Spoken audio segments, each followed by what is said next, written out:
Thank you to Natalia for the opportunity to participate in the workshop, and to everyone for your attention. That's what I want to talk to today. The challenge of doing cultural diplomacy under conditions of ubiquitous and ever worsening attention scarcity. And that attention scarcity phenomena, I think we all understand very well, is a function of digital transformation, that there is just simply so much more that can draw our attention in a positive vein. It is an era of, as I described in the little backgrounder I've made for this, an era of cultural plenitude, and at the same time, the disintermediation, which I'll speak about in a moment, that we're seeing in communication terms, where corporations, any kind of organizations, individuals can reach directly out to audiences through directly communicating or through social media platforms and whatnot. There are just so many more attempts to draw our attention, to make demands upon our attention, to try and capture our attention, to hold our attention. And one of the key features, of course, of social media platforms, gaming interfaces, video streaming services, all of them are very alert in their design interfaces explicitly to try and promote audience addiction, to try and retain audiences, to get a deeper level of engagement with audiences. So literally through very good understandings of the behavioral phenomena involved in the use of digital interfaces, there is a deliberate attempt to design addiction into it. So what this simply means is that if we're out there trying to engage in public diplomacy, cultural diplomacy, or any kind of communication endeavor on behalf of any organization, then we are really in an intense battle for the eyes, the ears, the thought, the concentration of audiences. And while digitization holds out this allure of massively expanded audience reach and direct communications with desired target audiences, there's going to be huge challenges in actually getting to those audiences in the first place, gaining their attention and then retaining their attention, because we are up against so much competition. All of us have had to go through the process of teaching online for the last couple of years, knows just how difficult it is to retain students' attention through a one-way Zoom presentation or creating video-on-demand content, for example, when we know that if they're watching on their tablet or their laptop, that they probably also have a Amazon Prime or a Netflix subscription as well. And how do we possibly compete with that content? Well, obviously we can't, but we at least have, in a teaching context, we've got exams and assessment items and whatnot. So to some degree, they are a conscript army. We can force them to pay some attention, or at least incentivize paying attention. But in cultural diplomacy practice, then we don't have that privilege. In writing in other places about issues of creativity and creative industries under the conditions of attention scarcity, I've used the following little fourfold category, spoken about to deal with issues, identify major issues. One of them is quality agnosticism. The critical thing with these platforms that increasingly, particularly something like YouTube, for example, or social media platforms, they're completely agnostic in terms of the quality. Traditional media channels, of course, had gatekeepers, editors, who had outsized influence, of course, on what people got to see, but also were literally gatekeepers in terms of quality.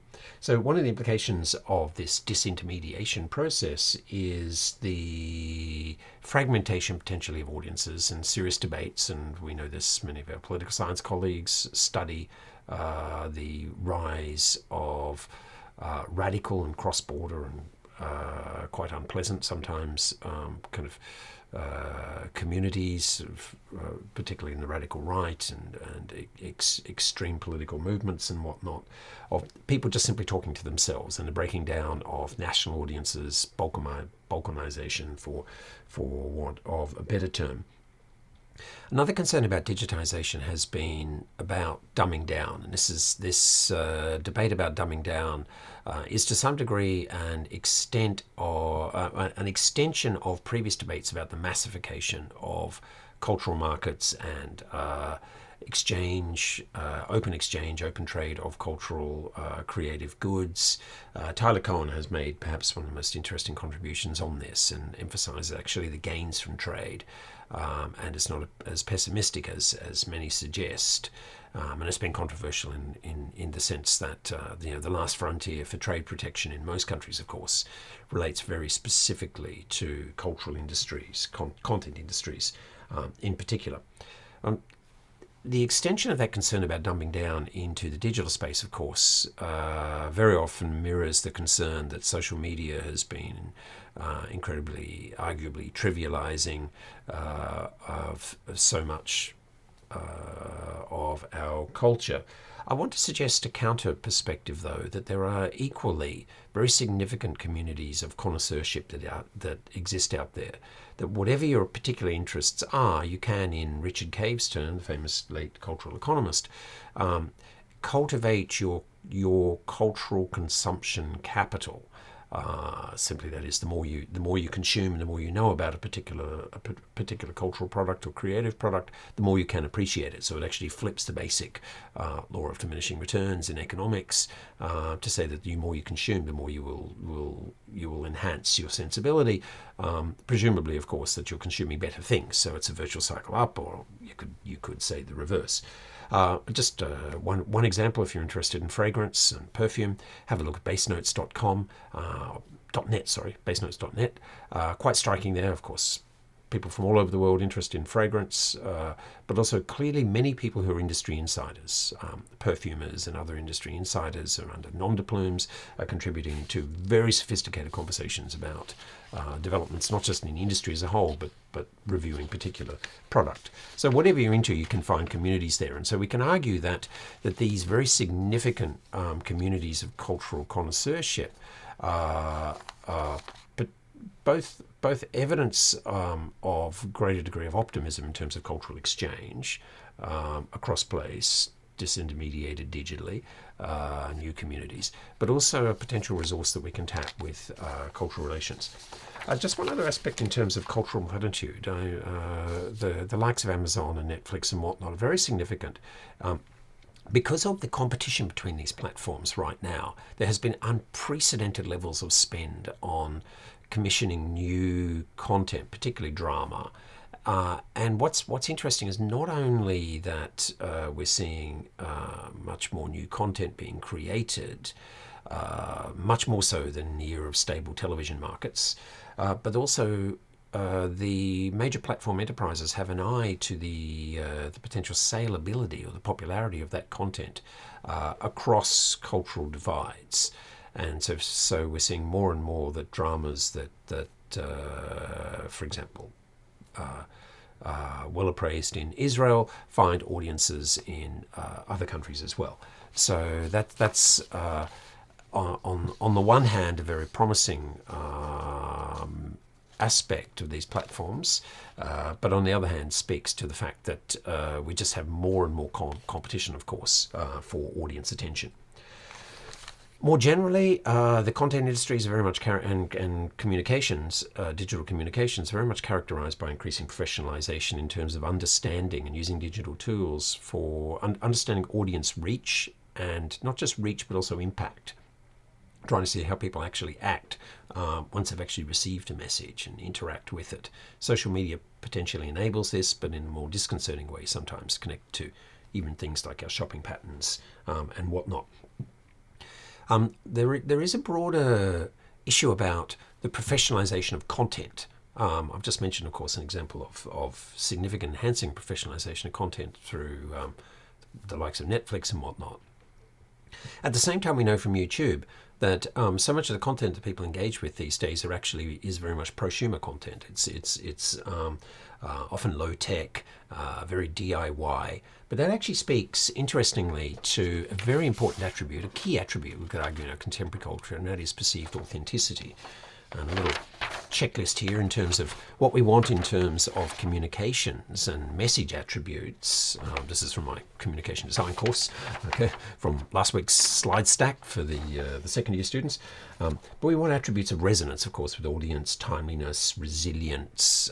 When we say resilience, that a message wants to stick, it can't be vulnerable to subversive recall or redeployment. It obviously wants coherence with the message stream and across channels. And all of the messaging from a particular organization should have coherence. Perceived authenticity is absolutely critical. Elements of originality is absolutely important too. Given the ubiquitous demands upon our attention, what we must not do is be derivative, cliched.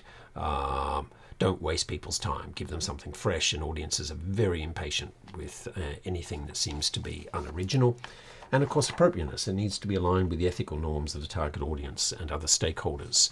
And actually, many YouTubers have a head start in some of these aspects in terms of originality. You know, someone walking around with a selfie stick. As long as they're doing something interesting or have an interesting persona, there's the element of originality, but also authenticity and a very human dimension.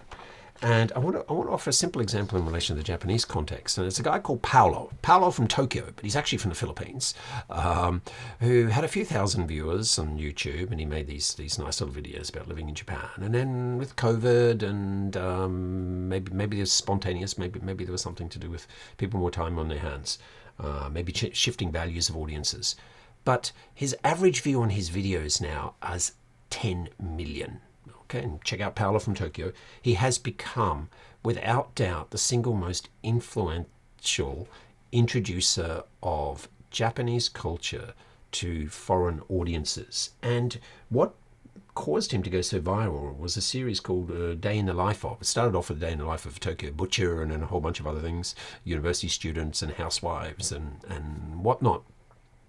But it spoke in a very positive way to how there is a vast potential audience out there for insights into the ordinary lives in the best possible way, the values, the cultures of Japanese. And it's a fairly DIY. His from the point of view of an individual videographer, YouTuber, his production standards are pretty good, and he's obviously got a couple of friends helping him out. But his audience traction vastly eclipses anything that has been commissioned by the Japanese government under its Cool Japan program, for example, or other stakeholders such as ANA Airlines. So very significant lessons there.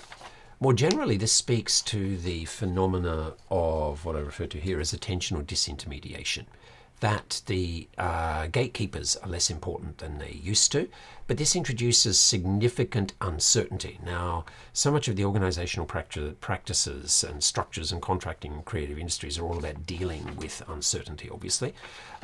But professional organizations tasked, public organizations tasked with place branding, cultural diplomacy, public diplomacy, they don't like uncertainty in terms of outcomes. And so we're going to have a conflict invariably between the goals of digital communications or the practice of digital communications and this uncertain set of payoffs. I make a few observations and background note here. I'm wary about a lot of the conversation around how cultural relations is a better discourse than cultural diplomacy. I understand the logic of it, the mutual respect, the exchange logic, and we can argue in the EU context, for example, that the notion of exchange is thoroughly consistent with the whole idea of the logic of a common market and the gains from trade.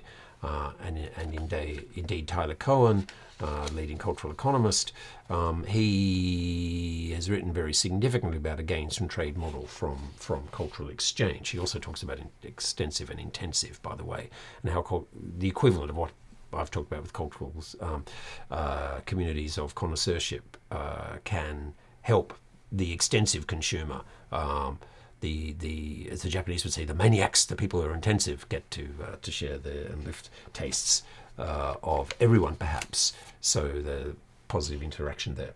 I just simply want to say, when we think in terms of communication design, that design is normative, and I very deliberately use the discourse of design, and communication design as a professional identity has got increasing traction. It emphasizes agency, deliberativeness, purposiveness and judgment.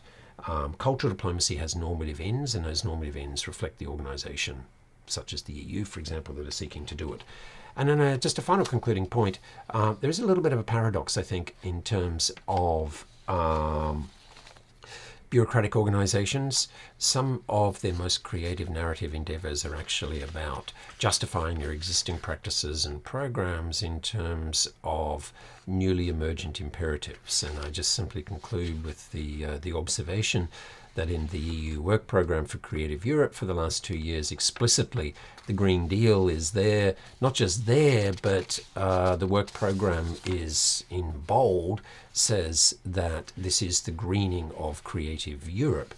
The danger is when existing programs and practices get re-narrated, it can undermine the coherence and the authenticity, which is just absolutely critical to gaining and retaining audience engagement. I'll leave it there. Thank you.